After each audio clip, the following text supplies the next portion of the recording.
Macaphiaja world. Rate of radio active disintegration, heading डालिए rate of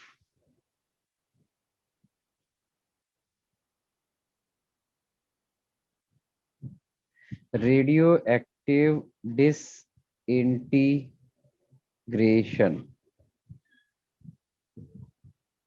radio active disintegration. तो इसमें सबसे पहली चीज जो आपको याद रखनी है कि जितना भी रेडियो एक्टिव रिएक्शंस होती है वो सारी की सारी फर्स्ट ऑर्डर काइनेटिक्स को फॉलो करती हैं। सब किसको फॉलो करते हैं? First order kinetics. ठीक है, तो जितना कुछ भी हमने अभी फर्स्ट ऑर्डर रिएक्शंस के लिए पढ़ा था वो सब यहाँ पर पूरी तरह से एप्लीकेबल रहेगा। अभी आप देखेंगे भी रिलेशंस जो मैं लिखने वाला हूँ वो सारे के सारे वही है जो हमने पीछे देखा था, फर्स्ट ऑर्डर काइनेटिक्स वाले, बिल्कुल सिमिलर रिलेशन। बट सिर्फ हम यहाँ पे उनको प्रोनाउंस करने का, बोलने का तरीका खाली बदलने वाले हैं। चलिए, तो सबसे पहले इसमें rate of radio active disintegration में law of radio active decay. सबसे पहली चीज इसमें देखना है law of radio active decay.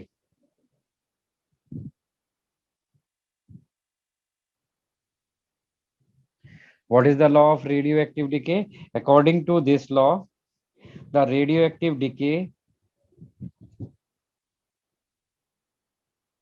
according to this law, the radioactive decay is directly proportional to the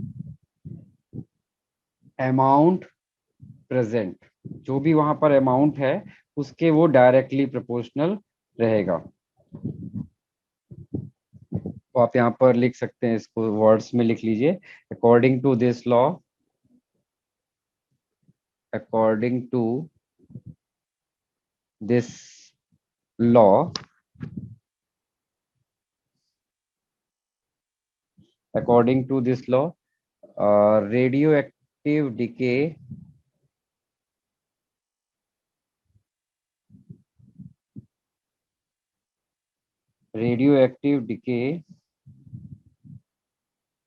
और rate of disintegration, डिसइंटीग्रेशन मतलब वही decay, disintegration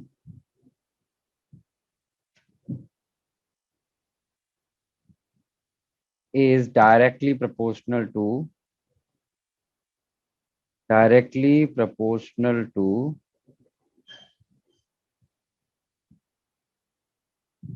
the amount present,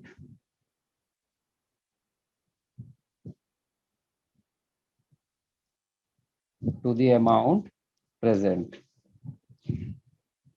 तो रेडियो एक्टिविटी के टर्म्स में रेट ऑफ डिके और disintegration,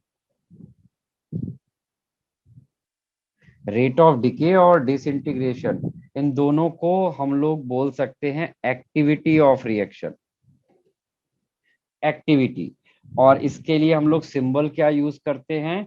symbol was used by minus d by D T of n, minus d by D T of n. N is number of atoms और molecules, generally atoms ही रहता है। तो rate of decay और disintegration को we call it activity. इसको हम लोग क्या क्या कॉल कर सकते हैं? एक्टिविटी। ठीक है, और यही एक्टिविटी को बोला गया है कि it is directly proportional to the amount. अब अमाउंट को हम लोग यहाँ पर किस में रिप्रेजेंट करेंगे? नंबर्स में। तो we can write it according to rate of according to law of radioactivity, minus d by dt of n is directly proportional to the n. n is number of atom। यहाँ पर हम लोग सारा का सारा numbers के terms में amount calculate करते हैं। तो यहाँ से प्रोपोर्शनलिटी साइन हटाया जाता है तो एक कांस्टेंट लगाते हैं, the constant is called decay constant. यहाँ पर जो हम लोग कांस्टेंट यूज करेंगे, the constant is called decay constant, और इसको हम लोग सिंबल देते हैं लैम्डा। तो minus d by D T of n is equal to the lambda n. ये आपका सबसे पहला रिलेशन हो जाएगा। और ये क्या चीज को शो कर रहा है? रेट ऑफ डिके, डिसइंटीग्रेशन, और यू कैन से एक्टिविटी। तो क्वेश्चन में आपसे कह सकता है calculate activity of that particular substance. That means आपको क्या कैलकुलेट करना है? Minus of D by D T of n, minus of D by D T of n. यहाँ पर ये जो हमने नया कांस्टेंट यूज किया है, this constant is called what? This constant is called decay constant, और या फिर डिसइंटीग्रेशन कांस्टेंट। जो भी आपको मैंने बताया ना, डीके और डिसइंटीग्रेशन कुछ भी यूज कर सकते हैं। डीके कांस्टेंट ये वही है जो आपने फर्स्ट ऑर्डर काइनेटिक्स में जिसको मैंने के से रिप्रेजेंट किया था, ये वही उसी चीज को रिप्रेजेंट कर रहा है। K is what? Decay, K is same as lambda. Clear है? तो इसका यूनिट क्या होगा? यूनिट ऑफ लैम्डा, अगर ये फर्स्ट ऑर्डर का है, अगर ये फर्स्ट ऑर्डर का है तो लैम्डा का यूनिट क्या होगा? जो यूनिट होता है किसका? फर्स्ट ऑर्डर काइनेटिक्स का। आपको याद होगा time inverse, this was the unit of lambda. Clear है चीज? इतना पूरा जल्दी से नोट कर लीजिए। Law of radio active decay, अभी हमने इतना ही किया है। According to this law, the radioactive decay or rate of disintegration is directly proportional to the amount present। और amount को हम लोग किस में रिप्रेजेंट करेंगे? amount को हम लोग नंबर ऑफ एटम्स के फॉर्म में रिप्रेजेंट करते हैं। और रेडियो एक्टिव डिसइंटीग्रेशन को कैसे लिखते हैं? Rate of change of number of atom, D by D T is called rate of change of. आपने फिजिक्स में भी ये चीज यूज किया हुआ है। डी बाई डी टी का मतलब क्या होता है? Rate of change of. और ये सब फर्स्ट ऑर्डर काइनेटिक्स को फॉलो करता है। तो यहां पर आप लिख सकते हैं all radioactive reactions, all radioactive reactions follows first order kinetics. तो जो कुछ भी हमने फर्स्ट ऑर्डर के लिए पढ़ा था वो सब यहाँ पर पूरा यूज होने वाला है। तो जैसे फर्स्ट ऑर्डर के क्वेश्चन करते थे, बिल्कुल वैसे ही यहाँ पर हम लोग अभी रेडियो एक्टिविटी के भी क्वेश्चंस करेंगे।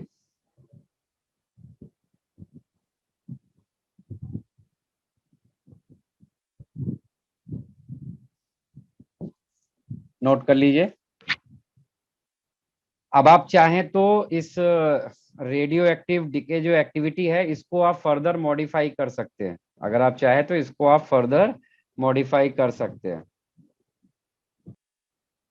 सर हो गया। ठीक है, चलिए। अब जैसा मैंने बताया कि all radioactive reactions are first order reactions, तो हमने पीछे जो कुछ भी डेराइव किया था फॉर फर्स्ट ऑर्डर रिएक्शन वो सब यहाँ पर यूज होगा। तो मैं आपको याद दिलाता हूँ कि हमने पीछे क्या क्या डेराइव किया था। हमने पीछे डेराइव किया था C is equal to C naught e to the power minus k t. तो मैं बस उसी रिलेशन को यहाँ पर कैसे लिखूंगा? उसी को C की जगह पे मैं लिखूंगा N, और N is equal to N naught e to the power minus lambda t. यहाँ पर एन नॉट क्या है? Number of atoms at time t equals to 0, और एन क्या है? Number of atoms at time t. Time t पर जो होंगे उसको हमने एन बोला, और लैम्डा मैंने बता दिया आपको ऑलरेडी डिसइंटीग्रेशन कांस्टेंट है, और टी टाइम है। ये रिलेशन हम लोगों ने पीछे देखा हुआ था। अब इसी रिलेशन को जब हम लोग लॉग के फॉर्म में लिखते हैं तो कैसे लिखते थे?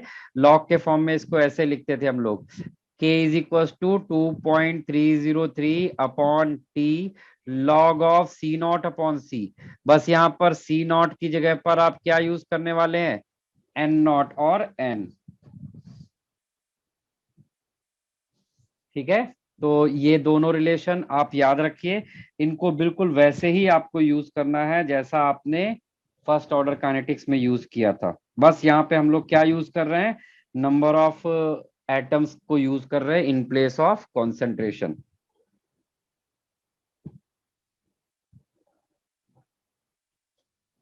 मेरे साथ साथ नोट करते जाइए, सो दैट हमारा नोट करने का टाइम फालतू स्पेंड ना हो, तो हम लोग क्वेश्चन ज्यादा कर पाएंगे।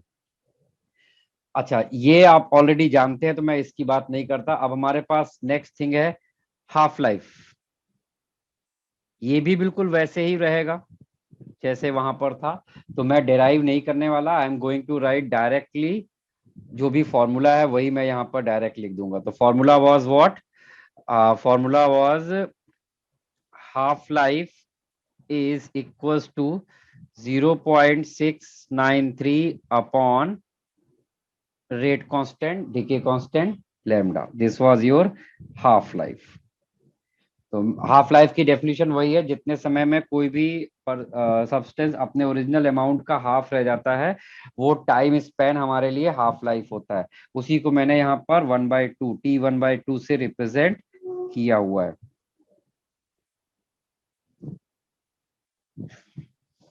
ठीक है, तो ये हमारा हाफ लाइफ आ जाता है। वंस आप जैसे ही हाफ लाइफ डिराइव कर लेते हैं, आपके पास एक नई चीज आ जाती है।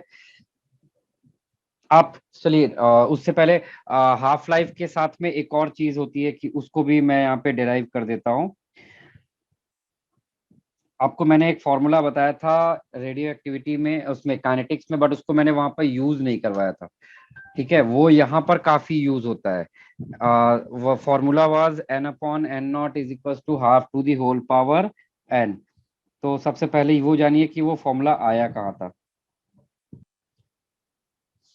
देखिए, अगर मैं यहाँ पर आपसे बोलूं कि initial amount of radio active substance, initial amount of radio active substance is n0 है अगर आपका इनिशियली। ठीक है, तो after after one half life, after one half life it becomes what? n0/2, है ना? आफ्टर सेकेंड हाफ लाइफ या two half life, after two half life it becomes what? n0/4। आपको याद होगा मैंने वहां बताया था कि फर्स्ट ऑर्डर रिएक्शन कभी भी कंप्लीट नहीं होती। क्यों? क्योंकि वो इनिशियल कॉन्सेंट्रेशन से इंडिपेंडेंट होती है। तो अगर मैं यहाँ पर थर्ड हाफ लाइफ की बात करूं तो रिलेशन हम कैसे लिखेंगे? It will be n0/8। तो अगर मैं यहाँ पर बोलूं कि n half life, n number of half life हमने यूज किया है, तो बताइए इसका अमाउंट कितना हो जाएगा? तो हम यहाँ पर क्या लिखेंगे? n0 into 1/2 to the power n, ऐसा लिख सकते हैं हम लोग। देखिए, 1 के लिए 1/2 दी पावर 1 था, 2 के लिए 1/2 दी पावर 2 है, 3 के लिए 1/2 दी पावर 3 है। तो n के लिए क्या हो जाएगा? n0 इंटू 1/2 दी पावर n हो जाएगा। ये n हाफ लाइफ के बाद है। n हाफ लाइफ के बाद इसका अमाउंट n है। तो अगर n हाफ लाइफ के बाद मैंने अमाउंट को बोल दिया, the amount of radioactive substance left after n half life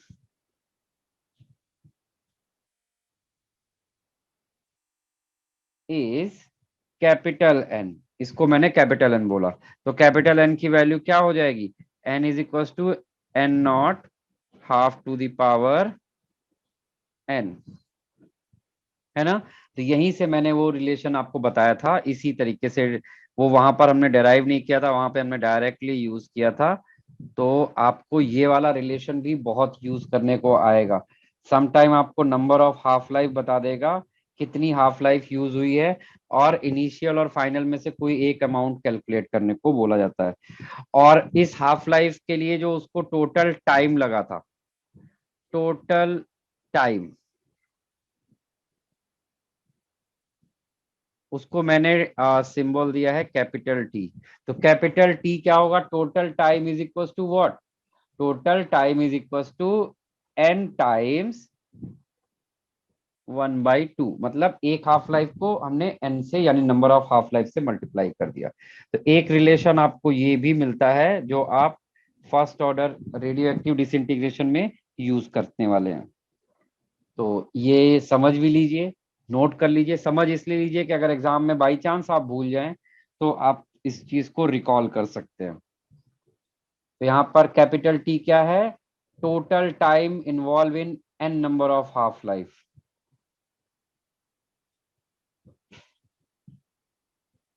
चलिए, इसके बाद हम लोग एक नया यहाँ पे टर्म सुनेंगे जो बिल्कुल फ्रेश आपने यहीं पर सुना होगा, अब पीछे आपने नहीं सुना है। That is average life. ठीक है, हमने आपको पीछे जो बताया था वो क्या था? हाफ लाइफ बताया। बट अभी हम लोग यहाँ पर क्या देख रहे हैं? Average life. तो एवरेज लाइफ क्या होता है और इसको कैसे रिप्रेजेंट करते हैं? एवरेज लाइफ के लिए हम लोग एक सिंबल यूज करते हैं, tau. The symbol of average life is what? Tau. Tau आपने सुना होगा, फिजिक्स में जरूर सुना होगा। मोमेंटम के लिए टाउ यूज किया जाता है फिजिक्स में। आपने मैकेनिक्स में ये वर्ड सुना होगा, टाउ।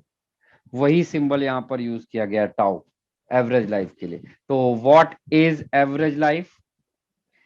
तो average life is total life of all atoms divide by total number of atom. ठीक है, total life of all atom. तो मैं इस फॉर्मूले को यहाँ पर लिख देता हूं, tau is equal to total life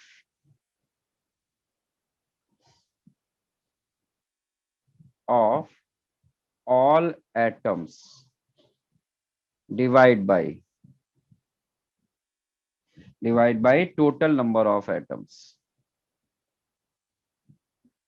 लेकिन मैं यहाँ पर एटम जरूर लिख रहा हूं, लेकिन आप ध्यान रखिएगा कि रेडियो एक्टिविटी में एटम का कौन सा पार्ट इन्वॉल्व होता है? Only nucleus.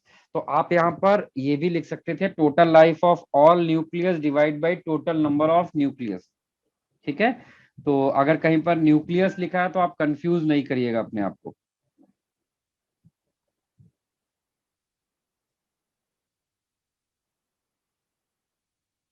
बना लीजिए। तो ये जो आपका टोटल लाइफ, एवरेज लाइफ होता है, it is actually nothing but 1 of rate constant और डीके कांस्टेंट। ठीक है, तो अगर आप इस लैम्डा की वैल्यू यहाँ पर रख दें, और आप यहाँ पर लैम्डा की वैल्यू रखने के बाद आपको याद होगा लैम्डा क्या था? 0.693 अपॉन टी हाफ। तो ये आप क्या लिख सकते हैं? T 1/2 divide by 0.693। This will be your average life. ठीक है, एवरेज लाइफ को अगर आप ये 1/0.693 को और सॉल्व कर लीजिए तो ये सॉल्व होके आता है 1.44 टी 1/2। तो जो आपको आसान लगे आप वो वाला मेथड नोट कर लीजिए, एग्जाम में आप उससे कैलकुलेशन कर लीजिए। ठीक है, जैसा आपको ठीक लगे क्वेश्चन में। तो ये सारे आपके पास रिलेशंस हैं जिनसे आप एवरेज लाइफ कैलकुलेट कर लेते हैं। चलिए, एवरेज लाइफ हो गया। एवरेज लाइफ के बाद आता है कि जो आपका डीके कांस्टेंट आपने पीछे देखा था, लैम्डा या फिर रेट ऑफ डीके, उसका मास के साथ भी हम लोग एक रिलेशन डेराइव कर सकते हैं with the help of Avogadro law. तो आप यहाँ पर लिख सकते हैं, relation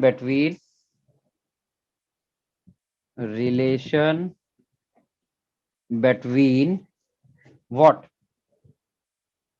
Mass of atom and rate of decay। ठीक है, तो उसके लिए आपको बहुत कुछ खास नहीं करना है, आपको सिंपली यहाँ पर क्या लिखना है? डिके का लिखना है। अगर आपको याद हो, एक्टिविटी और रेट ऑफ डिके क्या होता था? एक्टिविटी और रेट ऑफ डिके होता है minus of D by D T of n, that is equals to the lambda n, where n is number of atoms। तो अगर आपको एवोगैड्रो का लॉ याद हो, mole concept, number of atom is equals to होता है mole into Avogadro number, है ना? Mole into Avogadro number. और आप मोल को क्या लिख सकते थे? Weight by molecular weight. तो मैं यहाँ पर इसको ऐसा लिख सकता हूँ, मोल की जगह मैंने लिख दिया wait by molecular weight into Avogadro number. तो आपके पास देखिए यहाँ पर ये एक रिलेशन आ गया है एक्टिविटी का, किसके साथ, मास के साथ। यहाँ पर W क्या है, वेट ऑफ एटम, और M क्या है, molecular weight, sorry atomic weight. Atom का तो एटॉमिक वेट होता है ना, atomic weight, atomic weight of atom, है ना। तो इस तरह से आप मोल कॉन्सेप्ट का यूज करके एक्टिविटी के साथ में मास का रिलेशन बना सकते हैं।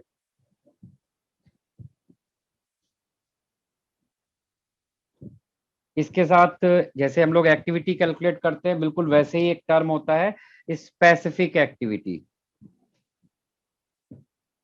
स्पेसिफिक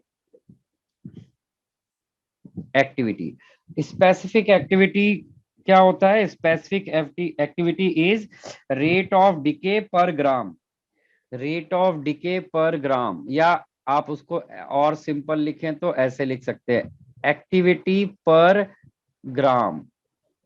ठीक है, this is your specific activity. तो हम लोग इसको ऐसा लिख सकते थे, minus of D by D T of N times 1/W।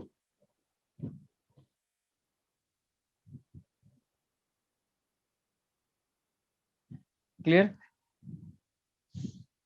अब आप यहाँ पे 1/W, अब इस वाले रिलेशन की वैल्यू पीछे जो आपने डिराइव किया था उसके अकॉर्डिंग यहाँ पर आप लिख सकते थे। तो specific activity is equal to क्या हो जाता है,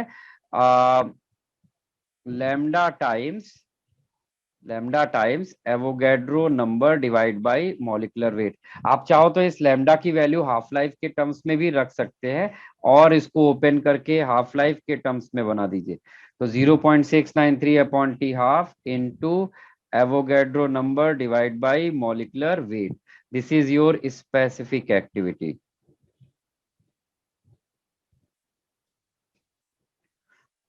ठीक है, समटाइम आपको क्या होगा, रेट ऑफ डिके दिया होगा यानी एक्टिविटी दी होगी और मास दिया होगा, तो डायरेक्टली आप ये वाला रिलेशन यूज कर लीजिए। समटाइम आपको रेट कांस्टेंट और मॉलिक्यूलर मास पता है, आप इसको यूज कर लीजिए। समटाइम आपको हाफ लाइफ पता है और मॉलिक्यूलर मास पता है, यू कैन यूज दिस। तो ये सारे आपके पास जो रिलेशन है इनसे हम लोग कैलकुलेशंस कर सकते हैं। तो एक्टिविटी एंड स्पेसिफिक एक्टिविटी, ध्यान रखिएगा क्वेश्चन में क्या पूछा गया है, अकॉर्डिंगली आंसर करिए। अच्छा, लास्ट क्लास में आपको मैंने ये तो बताया था कि अल्फा एमिशन होता है तो किसी एटम में क्या होता है, वो उसका एटॉमिक नंबर 2 डिक्रीज कर जाता है। एटॉमिक नंबर किसके नंबर पे डिपेंड करता है, प्रोटॉन के नंबर पे। तो जब आप एक अल्फा एमिशन करते हैं तो आप 2 प्रोटॉन का लॉस करते हैं, एज वेल एज और क्या करते हैं, 2 न्यूट्रॉन का भी लॉस करते हैं। ठीक है, इसीलिए तो उनके एटॉमिक नंबर और एटॉमिक मास में डिफरेंस आता है ना। और जब आप एक बीटा पार्टिकल का लॉस करते हैं, तो बीटा पार्टिकल का लॉस मतलब होता है loss of 1 electron. The emission of beta particle mean loss of 1 electron. तो मैं यहाँ पर आपको कुछ ऐसे ही इसी तरह के पॉइंट यहाँ पर आपको लिखा रहा हूं, आप उसको भी कहीं पर अच्छे से नोट करके रख लीजिए। Emission of alpha particle means, emission of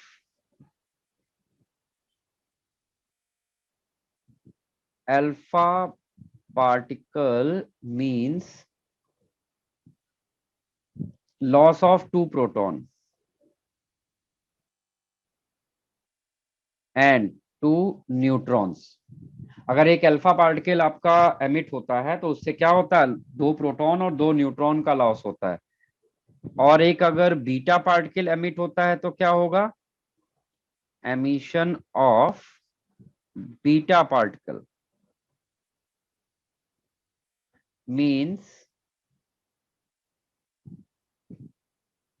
loss of 1 electron. अच्छा, जब एक गामा पार्टिकल एमिशन होता है तो उसका क्या मतलब क्या है, गामा पार्टिकल जब आपका एक एमिशन होता है तो उसका क्या मतलब होता है, emission of gamma ray means no change no change in charge and mass but only energy change.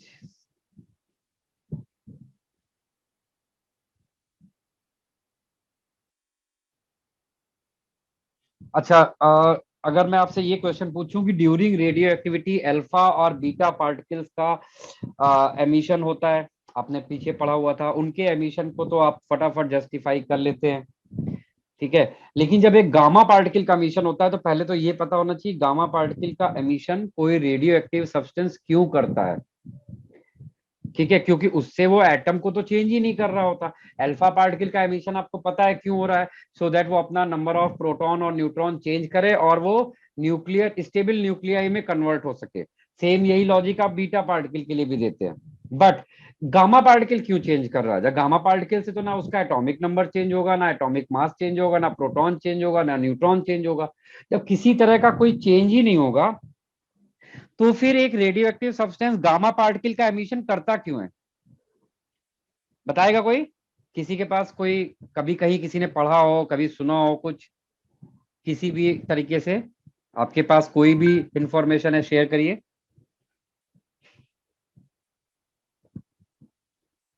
और सर क्वेश्चन क्या? मेरा क्वेश्चन है कि कोई भी radio active substance gamma particle का एमिशन क्यों करता है? इवन जब भी गामा पार्टिकल एमिशन होता है उससे न्यूक्लियर की स्टेबिलिटी का यहाँ पर कोई मतलब नहीं है, क्योंकि न्यूक्लियस की स्टेबिलिटी n/p रेशियो से डिसाइड होती है और n/p रेशियो चेंज होता है with respect to alpha and beta emission. तो फिर वो गामा का एमिशन क्यों कर रहा है? What is the reason behind the emission of gamma and what is the mechanism also, what is the mechanism behind the gamma emission? आपको ये जानना चाहिए। आपसे क्वेश्चन इस तरह का भी बना के आ सकता है, तो आपको लॉजिक पता होना चाहिए कि क्यों गामा एमिशन हुआ है।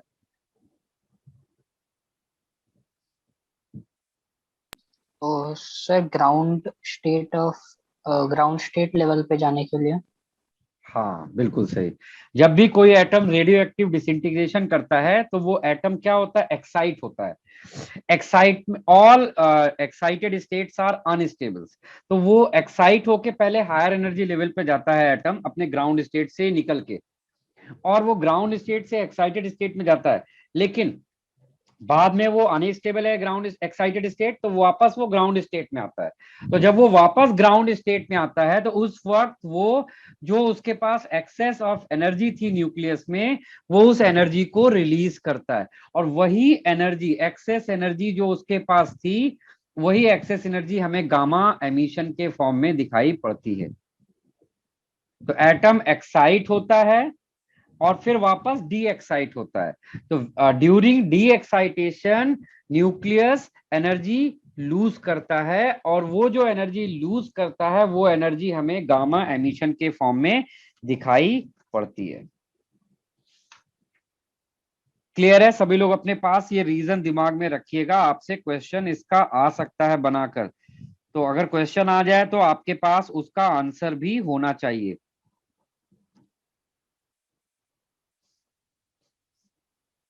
चलिए ठीक है, अब इसके थोड़े से क्वेश्चंस देखते हैं। राइट डाउन, आपको क्वेश्चंस करना है, मैं यहाँ पे क्वेश्चन लिख रहा हूँ, आप लोग करना शुरू करिए।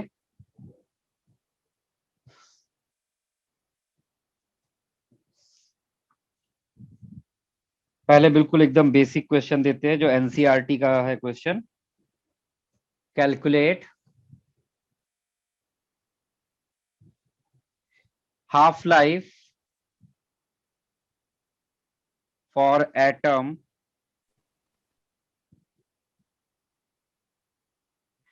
in years given that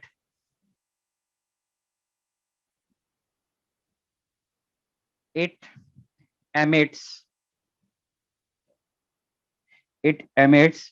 1.2 into 10 to the power 11 alpha particles पर ग्राम पर सेकेंड।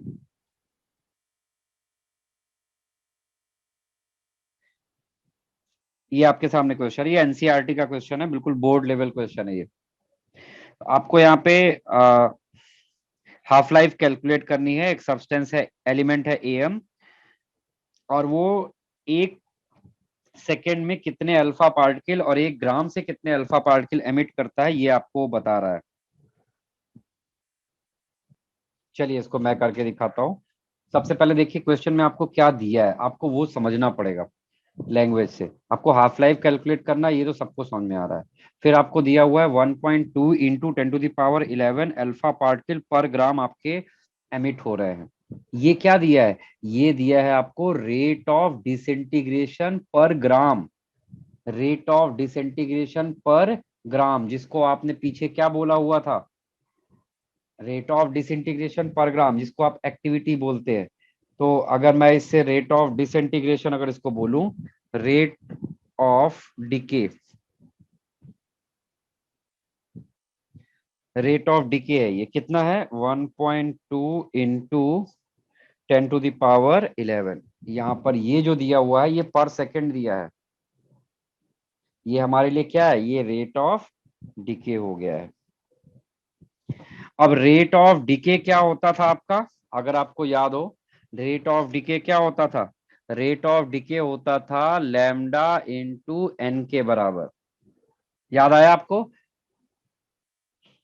रेट ऑफ डिके क्या होता था, लैम्डा इंटू एन, है ना। तो अब हमारे सामने ये एन क्या है, ये एन है नंबर ऑफ एटम्स। तो आपके पास वहां पर बोला गया कि ये जो एमिशन है ये पर ग्राम के रिस्पेक्ट में हुआ है, तो एक ग्राम में कितने नंबर ऑफ न्यूक्लियाई होंगे। आप यहाँ पर सबसे पहले वो भी फाइंड कर लीजिए, नंबर ऑफ न्यूक्लियाई यानी नंबर ऑफ न्यूक्लियस इन 1 ग्राम, क्योंकि ये एमिशन 1 ग्राम से हुआ है, तो 1 ग्राम में कितने नंबर ऑफ एटम्स या न्यूक्लियाई आपको कैलकुलेट करना है। तो आपको पता है कि एक मोल में एक मोल का मास कितना है, 241 ग्राम। ऊपर देखिए ये आपको एटॉमिक मास दिया है। जब 241 ग्राम थे तब उसका उसके अंदर 241 ग्राम एम है, अगर contains how many atoms, Avogadro number के बराबर एटम्स होंगे, क्योंकि ये कितना मास है, ये 1 मोल एटम का मास है। 1 मोल के अंदर नंबर ऑफ एटम्स कितने होते हैं, एवोगैड्रो नंबर के बराबर। तो 241 ग्राम में अगर Na है तो 1 ग्राम में बताइए कितना हो जाएगा, Na/241। तो आपके पास ये जो आया है ये क्या आया है, ये नंबर ऑफ न्यूक्लियाई इनिशियली। आप इसको बोल सकते हैं ऐसा, हम इसको इस तरह से सिंबल दे सकते हैं, N naught. N naught stands for initial number of, time 0 पर नंबर ऑफ न्यूक्लियाई है। ठीक है, तो ये जो है आपका ये क्या है, ये एन नॉट है। तो अब आप यहाँ पर आपको समझ में आ रहा होगा कि हमें क्या करना है, अब हमें वापस रेट ऑफ डिके के पास जाना है, इक्वल्स टू लैम्डा। लैम्डा को आप क्या लिख सकते हो, लैम्डा को हम लिख सकते हैं 0.693 upon half life into N naught को हम क्या लिख सकते हैं, Avogadro number 6.023 into 10⁻23 divide by 241, ऐसा लिख सकते हैं।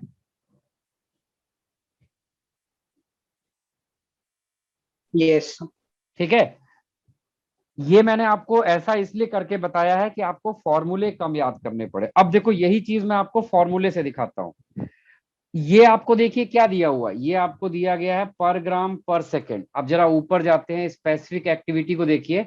स्पेसिफिक एक्टिविटी क्या है, स्पेसिफिक एक्टिविटी क्या होता है, पर ग्राम रेट ऑफ डिके फॉर 1 ग्राम, और ये सब 1 सेकेंड के लिए ही कैलकुलेट होता है।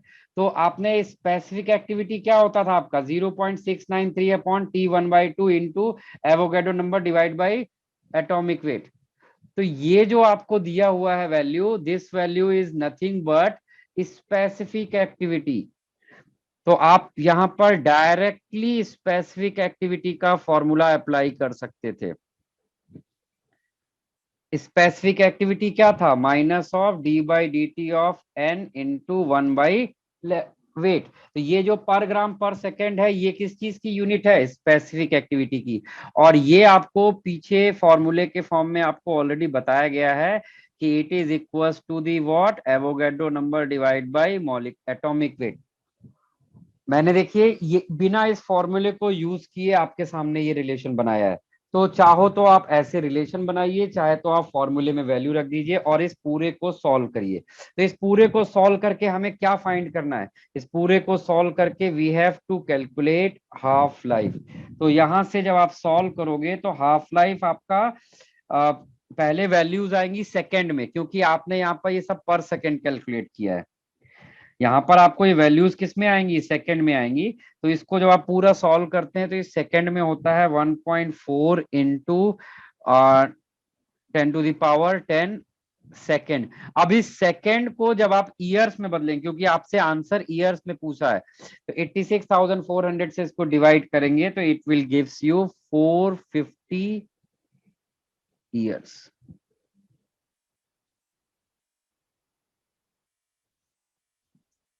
तो एक 1 ईयर में कितने सेकंड होते हैं भाई? कोई बता सकता है 1 साल में कितने सेकंड होते हैं?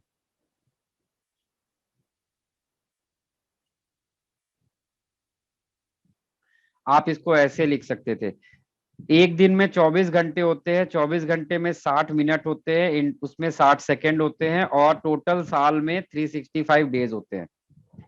तो ये आपको क्या मिल गया? 1 ईयर में टोटल नंबर ऑफ सेकेंड्स।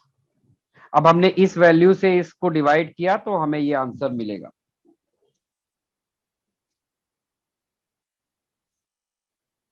कोई कंफ्यूजन है किसी के पास? कहीं पर कोई चीज जो आप नहीं समझ पा रहे हो, कुछ आप डिस्कस करना चाहें?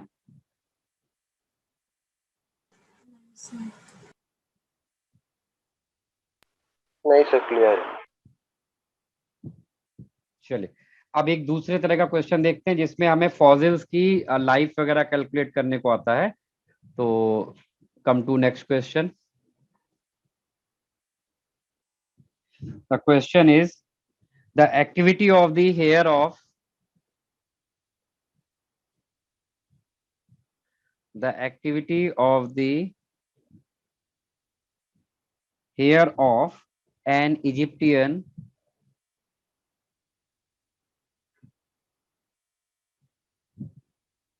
mummy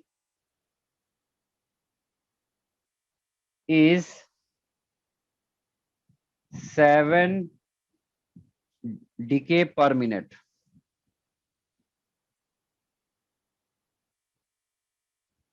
of carbon 14. Find the age of mummy.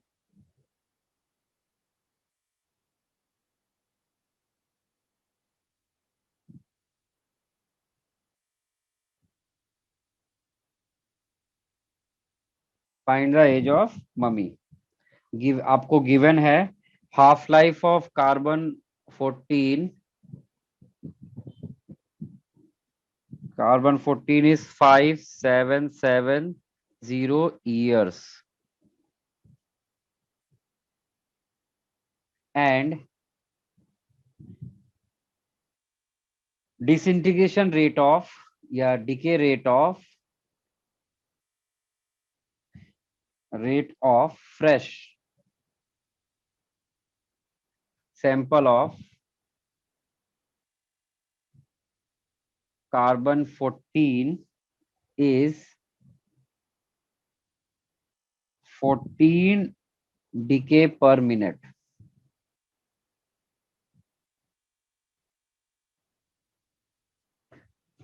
decay per minute. चलिए एक बार आप पहले इसको ट्राई करिए। आपको एक्टिविटी ऑफ दिया हुआ है और एज बताना है, हाफ लाइफ भी दे दिया है। अगेन यहाँ पर आपको हेल्प की जरूरत होगी, क्योंकि यहाँ पे आप सब चीजें जानते हैं, बट है क्या कि आप इस लैंग्वेज में उसको आपने कभी डील नहीं किया है। चलिए मैं इसको आपकी हेल्प करता हूँ। ये आपको दिया है उसकी 7 decay per minute है आपका क्या? C14 का। इसकी आपको एज बतानी है, इस मम्मी की जिसके लिए कार्बन 14 का डीके पर मिनट का मतलब होता है, डीके पर मिनट का मतलब उसका अमाउंट दिया है, नंबर दिया हुआ है, एन दिया हुआ है ये, और ये हाफ लाइफ है, और आपको फ्रेश सैंपल के लिए वही सेम नंबर दिया हुआ है।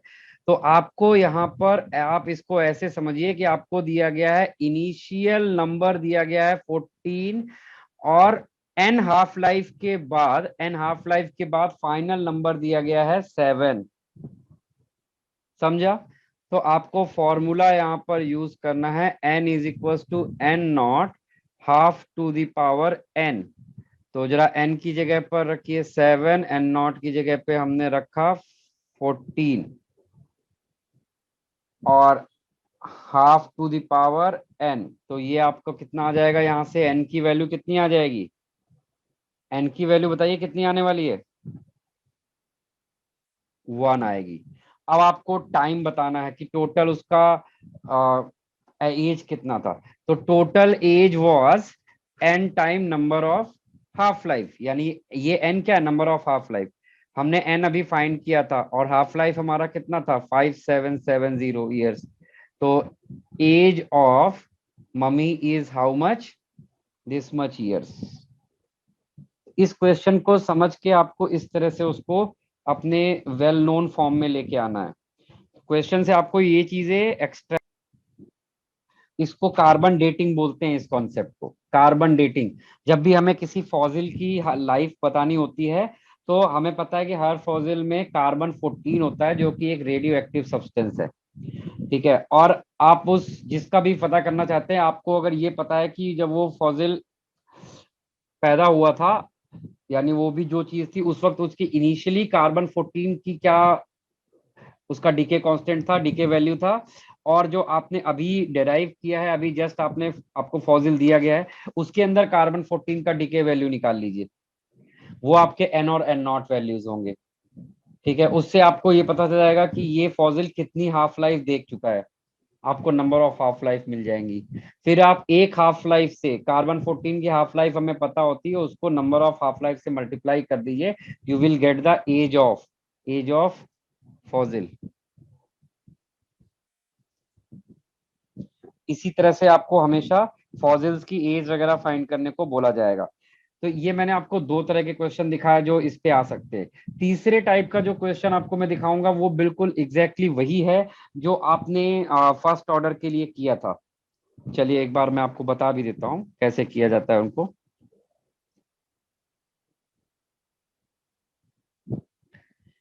नेक्स्ट क्वेश्चन लिखते हैं। Next question, write down, a radio active isotope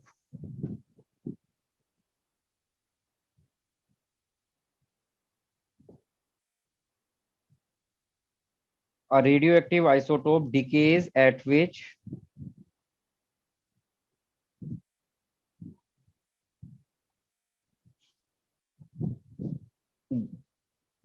decays at such rate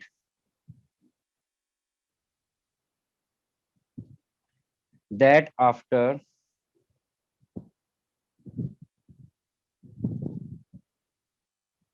96 minute only 1/8 of original amount remains.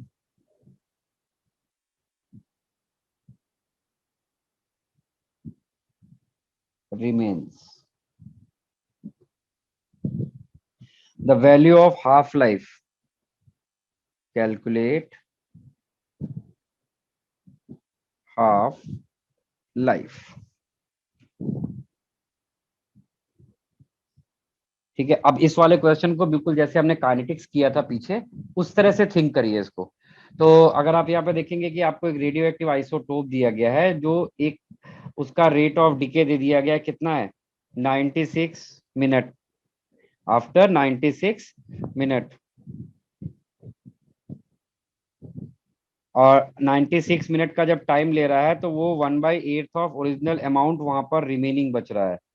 ठीक है, तो अब हम लोग यहाँ से क्या फाइंड कर सकते हैं, यहाँ से हम लोग के कैलकुलेट कर सकते हैं। यू कैन कैलकुलेट के। अब वहां पे के को हम लोग यहाँ पर क्या बोलते हैं, we call it lambda here. तो के क्या था आपका 2.303 अपॉन टी, टाइम कितना लगा है 96 मिनट, और इनिशियल कंसंट्रेशन हमने एज्यूम कर लिया कुछ एन नॉट था, तो बाद में कितना बचा हुआ है, एन नॉट का 1/8 पार्ट बचा है। ठीक है, तो इसको आप जरा और सिंप्लीफाई कर लीजिए। तो इसको जब सिंप्लीफाई करोगे तो आपको क्या मिलने वाला है, यहाँ पर ये एन नॉट कट जाएगा, 8 ऊपर जाएगा, 8 को हम लिख सकते हैं 2 की पावर 3, तो लॉग ऑफ 2 की पावर 3 हो जाएगा 3 log 2। तो ये आपका आएगा 3 × 2.303 log 2। log 2 का वैल्यू होता है 0.3010 डिवाइड बाई 96। ये हमारा आ गया लैम्डा। और हमें क्या कैलकुलेट करना है, हाफ लाइफ। तो लैम्डा का हाफ लाइफ के साथ में क्या रिलेशन होता था, अगर आपको याद हो, लैम्डा का हाफ लाइफ के साथ 0.693 अपॉन T1/2। तो हम लोग यहाँ से हाफ लाइफ कैलकुलेट कर सकते हैं। तो यहाँ से जब आप हाफ लाइफ कैलकुलेट करोगे वो आएगा 32 मिनट। ठीक है, तो एक आपका क्वेश्चन इस तरह से भी आता है। इसके क्वेश्चन सॉल्विंग करने में और सब में इतने डिफिकल्ट नहीं रहते, सिर्फ आपको क्वेश्चन को समझने में हो सकता है कि टाइम लग जाए। तो क्वेश्चन अगर आपने समझ लिया, उसकी लैंग्वेज को ऑब्जर्व कर लिया, तो फिर आप फटाफट कर पाओगे। ठीक है, तो ये 3 टाइप्स के मेनली क्वेश्चंस रहते हैं। तो मैं आपको अभी 3-4 क्वेश्चंस स्क्रीन पे देने वाला हूँ। आप लोग उन सारे क्वेश्चंस को करिए और करके आंसर शेयर करिए, जिससे मुझे पता चले कि आप कितना कर पा रहे हो। ठीक है, तो मैं क्वेश्चंस लिख रहा हूँ स्क्रीन पे। सर हाँ बोलो। ये वाला क्वेश्चन मैंने थोड़े अलग तरीके से सॉल्व करा है, मैंने आपको हाँ पिक्चर बताओ। भेज दिया, आप चेक कर लीजिए। 1 मिनट। परफेक्ट, तुमने तो बल्कि इवन ज्यादा, मेरे से ज्यादा अच्छा मेथड किया है। तुमने जो मेथड यूज किया है that is much better method, क्योंकि उसमें कैलकुलेशन बिल्कुल खत्म हो जाता है।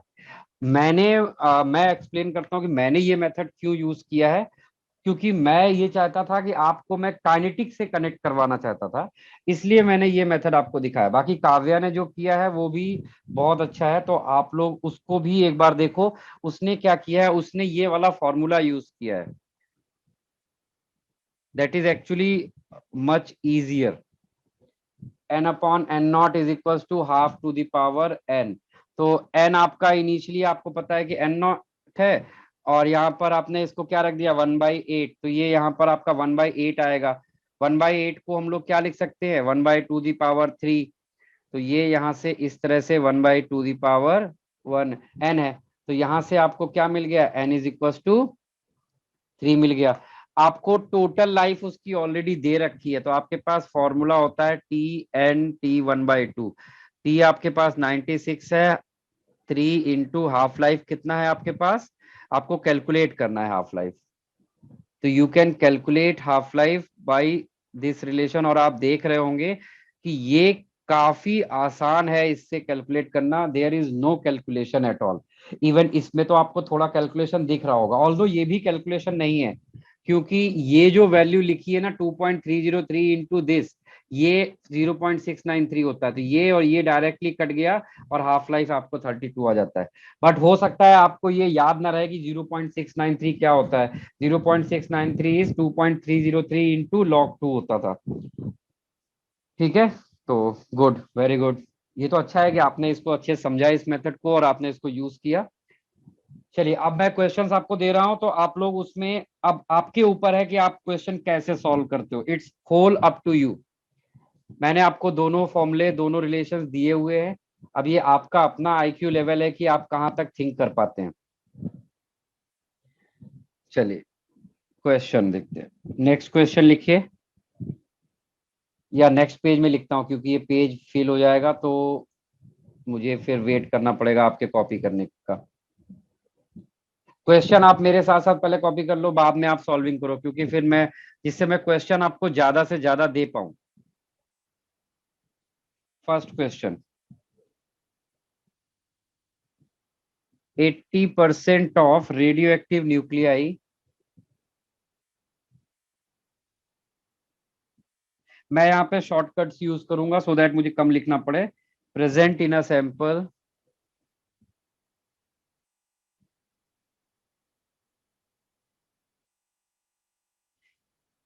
is found to remain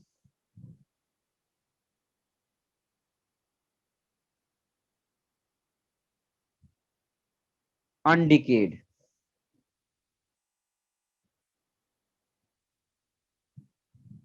after 1 day.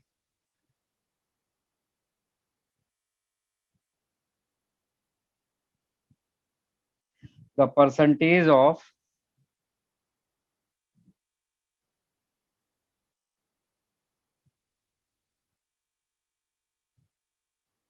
undecayed nuclei,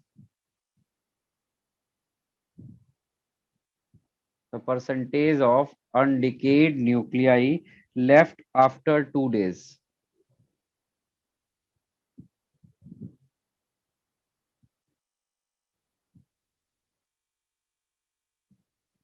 will be, आपको फाइंड करना. This is the first question. मैं आंसर्स यहाँ पर लिखता जा रहा हूं सो दैट आपको कैलकुलेशन करने के बाद पता चल जाए कि आपने सही किया है या रॉन्ग किया है.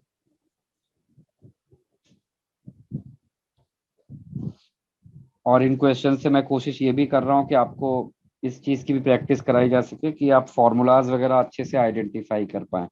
तो कुछ क्वेश्चन बहुत आसान लगेंगे, तो मैं क्वेश्चन को काफी सिंपल लैंग्वेज में भी लिख रहा हूँ. और radio active substance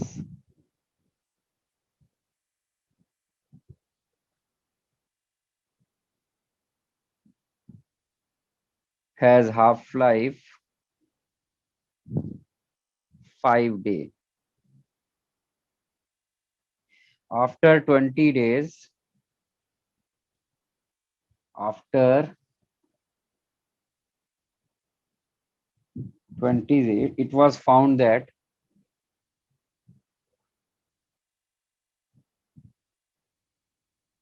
it was found that 3 gram of isotope left.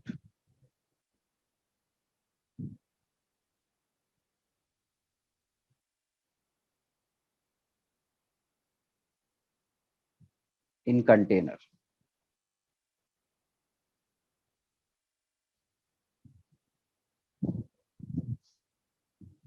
Initial weight of find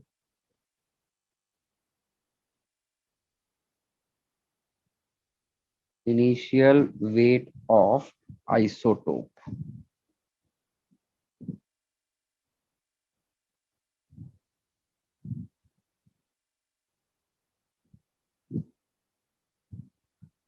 answer मैंने लिखा हुआ है, आप करते जाए, आंसर्स को वेरीफाई करते जाइए.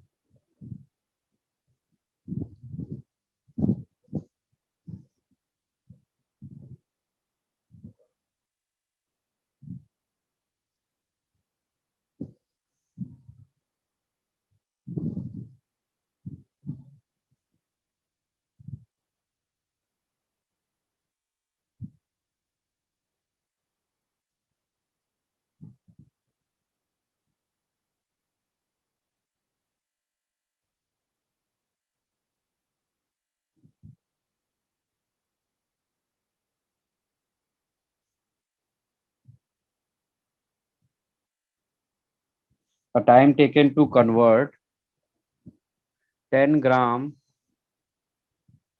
of radium to 1.25 gram is, ये आपको फाइंड करना है.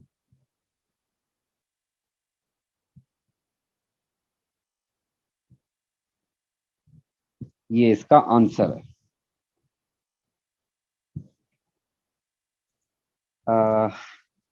करिए करिए.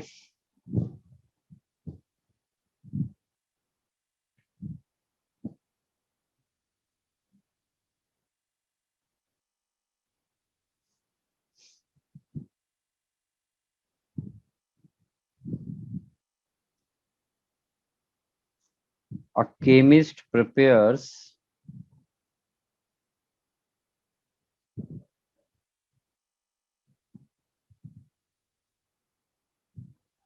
1 gram of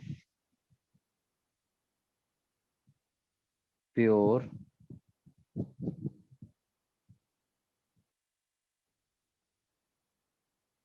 (6C11). This isotope has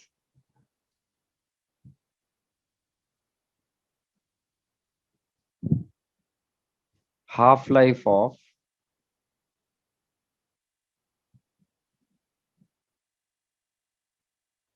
21 minutes.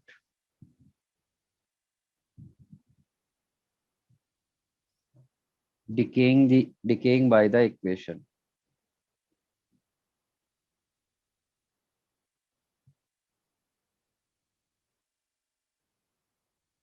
Equation क्या है आपका? 6C11 gives 5B11 plus minus 1E0.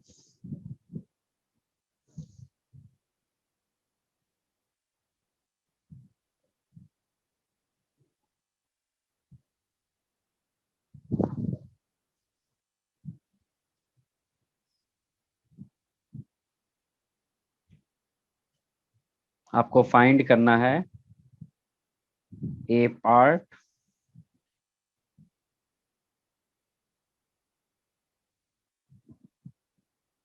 what is the rate.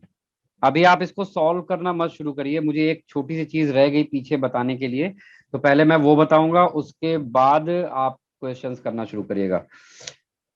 पहले आप ये क्वेश्चन मेरे साथ लिख लीजिए। What is the rate of disintegration per second. शॉर्ट में इसको हम लोग डीपीएस लिखते हैं। At start, this was the first question. Second कह रहा है what is activity and specific activity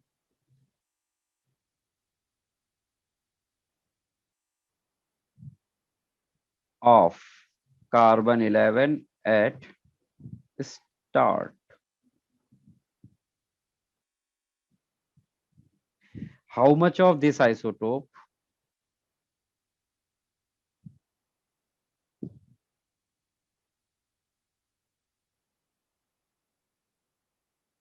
is left after 24 hours of its preparation?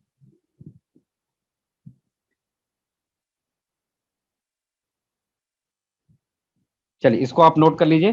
फिर एक छोटी सी चीज छूट गई है, उसको भी मैं आपको बता देता हूं, फिर उसके बाद आप लोग क्वेश्चंस करना शुरू करिएगा।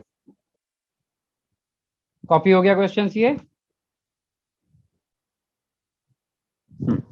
लिखिए यूनिट्स ऑफ रेडियो एक्टिविटी, ये छूट गया था।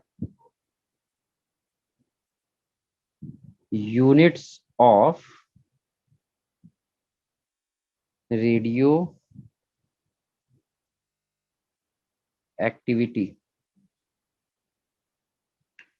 इसकी बहुत सारी यूनिट्स है, तो आप सारी यूनिट्स को ध्यान से नोट करिए। और आपको ये भी यूज समझना है कि कौन सी यूनिट आपके लिए ऐसी है जो आपको हमेशा यूज करनी है। तो इसकी एक यूनिट होती है, one of its unit is curie, CURIE। जो मैडम क्यूरी थी उनको रिस्पेक्ट देने के लिए एक यूनिट बनाई गई, क्यूरी, CI। ठीक है।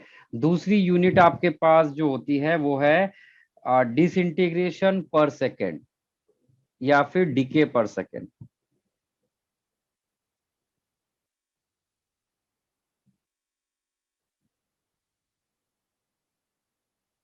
डिसइंटीग्रेशन पर सेकेंड, शॉर्ट में इसको आपको क्वेश्चन में लिख सकते हैं आप डीपीएस। इसके अलावा रेडियो एक्टिविटी में एक और पर्सन का बहुत इंपॉर्टेंट कंट्रीब्यूशन था, दैट वाज रदरफोर्ड। इन्होंने ही उनके नेचर्स के बारे में बताया था। तो रदरफोर्ड को हम लोग शॉर्ट में लिखते हैं आरडी। ठीक है, और रेडियो एक्टिविटी की डिस्कवरी किसने की थी? रेडियो एक्टिविटी की डिस्कवरी की थी, the name of scientist was Becquerel. इनको भी रिस्पेक्ट देने के लिए एक यूनिट बनाई गई BQ। ठीक है, तो इतनी पॉसिबल यूनिट्स होती हैं रेडियो एक्टिविटी की। इनमें से जो सबसे ज्यादा आप यूज करते हैं that is DPS, disintegration per second. ठीक है, तो मैं आपको यहाँ पर क्या करूंगा, इन सारी यूनिट्स का उसी के साथ में रिलेशन बताऊंगा। तो सबसे पहले आप लिखिए 1BQ इज इक्वल टू होता है 1DPS। 1DQ is equal to 1DPS।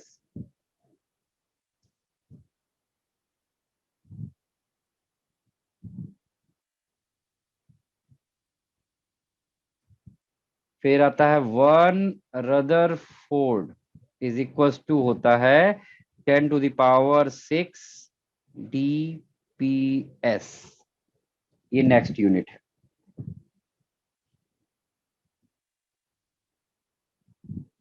ठीक है, इसके बाद आप लिखते हैं 1 क्यूरी।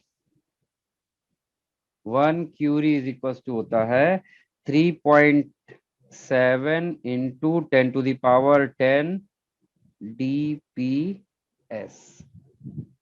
जितनी यूनिट्स थी हमने उनका आपस में रिलेशन भी देख लिया है। अगर आप क्यूरी और रदरफोर्ड को भी लिखना चाहें तो आप डेराइव कर सकते हैं कि 1 क्यूरी इज इक्वल टू होता है 3.7 इंटू 10⁻4 10⁻4 रदरफोर्ड। इस तरह से आप इनको लिख सकते हैं।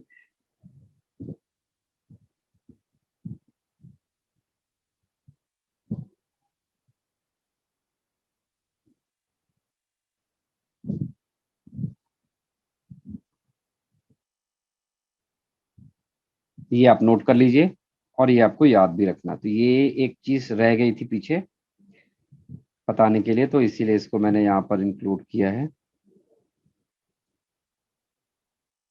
इसके अलावा हमारा कुछ भी नहीं बचा हुआ है जो पीछे हमें डिस्कस करना है। ठीक है, तो अब आप उन क्वेश्चंस की तरफ वापस जा सकते हैं।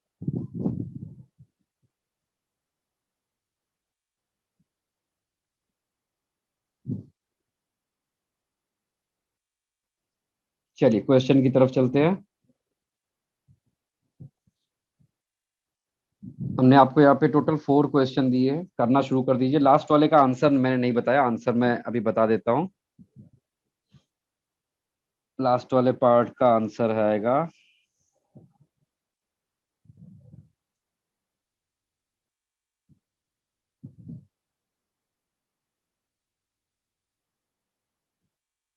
A का आंसर ऐसा है, B का आंसर आएगा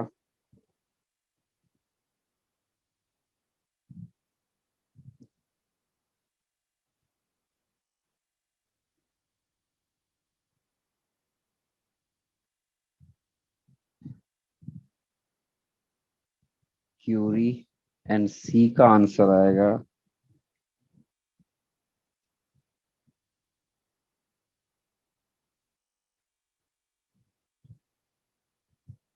इनकी नंबरिंग कर लेते हैं तो सो दैट हमें पहचानने में आसानी हो जाए कि हम कौन से क्वेश्चन का डिस्कशन कर रहे हैं। 1 2 3 4।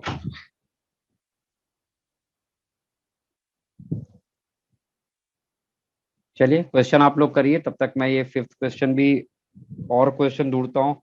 कोई नया वैरायटी का क्वेश्चन मुझे दिखाई पड़ेगा तो मैं वो भी डालूंगा।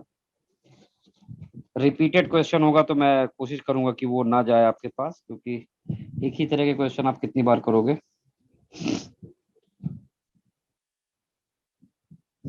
चलिए, तो ये आपके पास टोटल 6 क्वेश्चंस है। इसके अलावा रेडियो एक्टिविटी में लास्ट में एक चीज आप अगर है तो आप खुद भी पढ़ सकते हो, nuclear fission and nuclear fusion. वैसे वो आपको फिजिक्स में पढ़ाया जाता है, जहाँ पर चेन रिएक्शन वगैरह आपको बताया जाएगा, working of atomic bomb, nuclear reactor, hydrogen bomb, ये सारा आपको एक्सप्लेन किया जाता है। तो मैंने वो पार्ट यहाँ पर नहीं लिया है।